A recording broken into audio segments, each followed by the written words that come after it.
حضرت عمر فاروق رضی اللہ تعالیٰ عنہ خلافت سنبھالنے کے بعد بیت المال میں آئے تو لوگوں سے پوچھا کہ حضرت ابو بکر کیا کیا کرتے تھے، تو لوگوں نے بتایا کہ وہ نماز سے فارغ ہو کر کھانے کا تھوڑا سا سامان لے کر ایک طرف کو نکل جایا کرتے تھے۔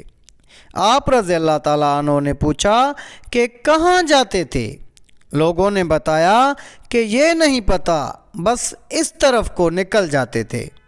آپ رضی اللہ تعالیٰ عنہ نے کھانے کا سامان لیا اور اس طرف کو نکل گئے۔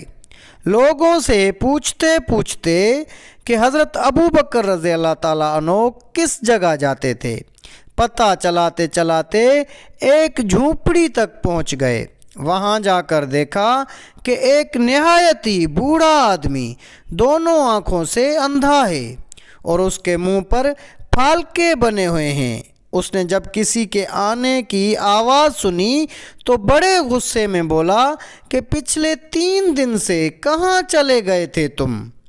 آپ رضی اللہ تعالیٰ عنہ خاموش رہے اور اس کو کھانا کھلانا شروع کیا تو اس نے غصے سے کہا کہ کیا بات ہے، ایک تو 3 دن بعد آئے ہو اور کھانا کھلانے کا طریقہ بھی بھول گئے ہو۔ آپ رضی اللہ تعالیٰ عنہ نے جب یہ سنا تو رونے لگے اور اسے بتایا کہ میں عمر ہوں اور وہ جو آپ کو کھانا کھلاتے تھے وہ مسلمانوں کے خلیفہ ابو بکر رضی اللہ تعالیٰ عنہ تھے اور وہ وفات پا چکے ہیں۔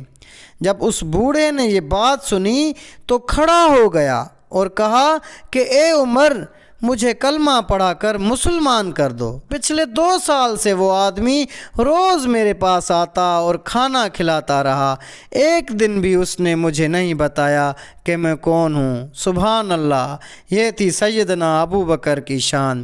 تو ناظرین کرام، یہ تھی ہماری آج کی ویڈیو۔ اگر آپ کو ویڈیو اچھی لگی تو اپنے دوست و احباب سے زیادہ شیئر کریں اور ایسی مزید ویڈیوز دیکھنے کے لیے ہمارے چینل کو سبسکرائب کر دیں تاکہ ہم ایسی مزید اور بہتر سے بہتر ویڈیوز آپ تک پہنچاتے رہیں۔ تو اگلی ویڈیو تک دیجیے گا اپنے بھائی کو اجازت۔